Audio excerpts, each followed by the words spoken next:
So I've seen a lot of memes lately that's like, oh, I've collected all the samples, I've unlocked all the things, I've bought all the things. What do I do now? And while there is an objectively true answer, which was given to us by South Park years ago, I'll post it here. I'll also give you 5 other things that you can do in the game once you've unlocked everything, once you've beaten everything. Alright, no further ado, let's get into it. Number 5. Now this might be number 5, but honestly it might be the most fun, so I probably should have put this at number 1, but hey, we're here, I've made it, so you get what you get. Go help new players. Or rather, low levels. They're not all new, sometimes they're just bad, but whatever it is, go jump on level 2, level 3, level 5 dives, something way lower level. It is hilariously fun in a lot of ways, especially like if they're really new to the game and they haven't unlocked everything, dropping a mech for them or a weapon they don't have and letting them go around and play with it. There's a whole new level of entertainment that until you've experienced it, you truly don't understand it. It's also incredibly fun when they get into like the roleplay aspect of it and like, oh, it's John Helldiver or General Brash or, a high level has joined us, and they start following you around like little ducklings. It's adorable. It's a lot of fun, and there's a lot of chaos that comes with like the low levels who haven't figured out the game yet, who haven't mastered the game yet. There's a lot of chaos and a lot of fun that comes with that. So I highly encourage you, if you're bored, if you've done everything, go help the new players out. You get to teach them something, you give them some toys that they haven't gotten to play with, and you'll experience things you have not experienced in a long time, if not ever. Number 4. Achievement hunting and clip hunting. This is technically 2 different things, but I'm going to put it as one because I think they kind of fall into the same category. If you look at the achievements on Steam, you'll see a lot of them have under 10% achievement rate, which means even though you say you've done everything, hey, you haven't done everything. Especially look at the one where you have to go and beat a mission without using your primary weapon at all. That one has like a 7% achievement rate right now. And then once you've done that, go get some clips. Before, I've talked pretty negatively about the Discord for this community, and they have worked on getting the Discord a lot better, but even like the subreddits, there's a lot of people who enjoy good, funny clips of the games. Really amazing shots, really lucky shots. Scoring those clips is really awesome for the roleplay of the game and the community, so go out and get some. The only thing I'll ask on that is if you happen to be doing a clip compilation of like getting taken out in funny ways or things of that nature, do it solo or do it with friends who agree to it. Don't join random people's games and ruin their reinforcements or wreck their mission trying to get a clip, Be courteous about it. Number 3. Challenge runs. If you lurk about the community, especially in the Discords or Reddits, you'll see that there are people who think the game is too easy and look at ways to beat the game in really interesting or really hard ways. There's one guy in particular I've seen on YouTube who is able to do the entire level 10 match without using a single stim. I think that's pretty darn impressive.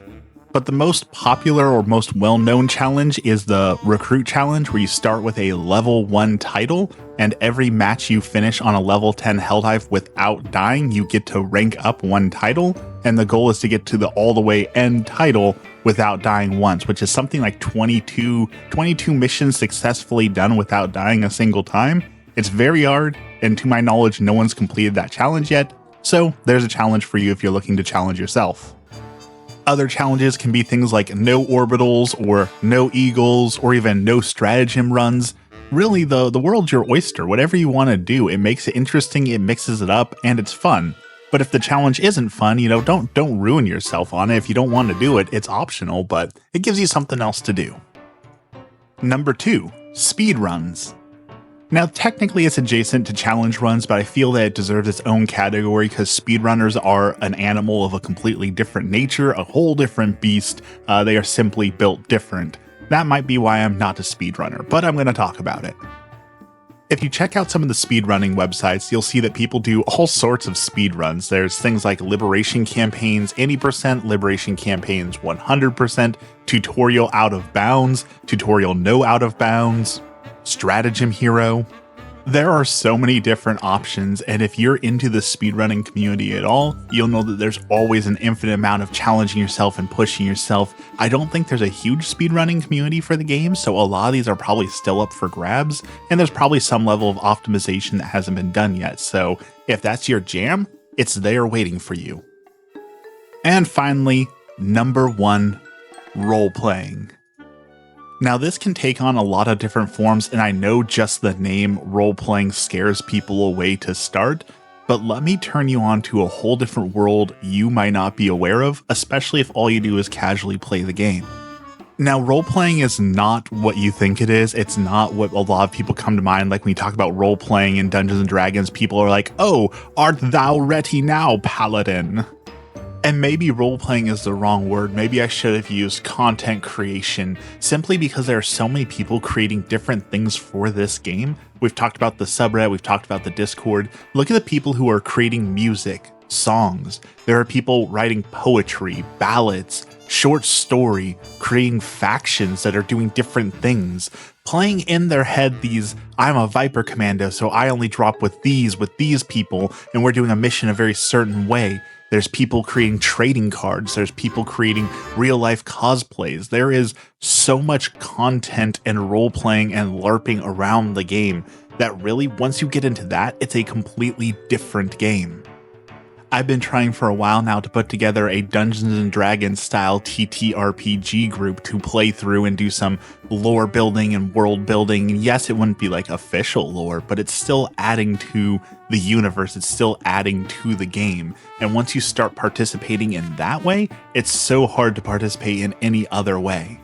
I'm blown away when I go on Reddit and I see people write short stories about being the last diver on Malevolent Creek, or being wounded in the last battle that they were in, or being left behind and having to solo a mission. All the things that happen to them in a game, and they've just creatively written it out as a interesting and fun short story.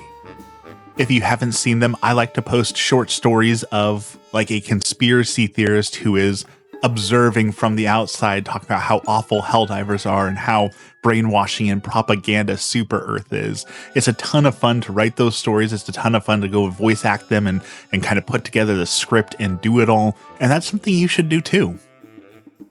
I've always encouraged people to do content creation, whether it be YouTube or TikTok or just writing poetry, whatever you want to do, go out and make it. There's a huge, wonderful playground of a story they have created for us, which gives you a lot of creative bounds to expand on it and do things kind of in your own way. And the amount of times I've gone to the forums or Discord and seen something that just art-wise or story-wise has really made my day or blown me away, it happens probably on a weekly basis. So join in on the fun. I'm going to give you one bonus one, a number 0, so to speak. And I'm putting this here, 1, because it's not Helldivers 2, and 2, because I haven't done it myself, so I can't tell you to go do something I haven't done myself. But it is something I plan on doing soon, and that is going back and playing Helldivers 1. Like many of us, we've never played Helldivers 1, right? It was a little bit more of a niche, a little bit more of a cult classic, but apparently there's still a thriving community for it.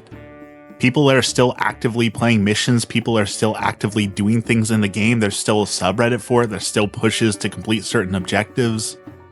And if you look at the Steam charts, there's still a couple hundred people playing the game at any given time, so you might have to join a Reddit or a Discord to kind of coordinate with other people. I don't know if you can solo the game. I really haven't played it or explored it at all, but I really want to, so I should encourage everyone else to go do that too. It's more Helldivers content, it's more lore, but it is a different game, so just be aware of that.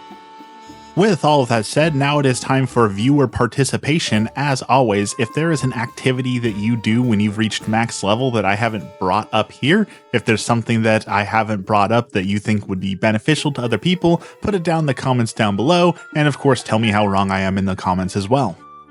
But hopefully if you found yourself bored with the game, this gives you an opportunity to come back with something new to do, something new to experience, and something to enjoy. So thank you so much for watching. Have a blessed day.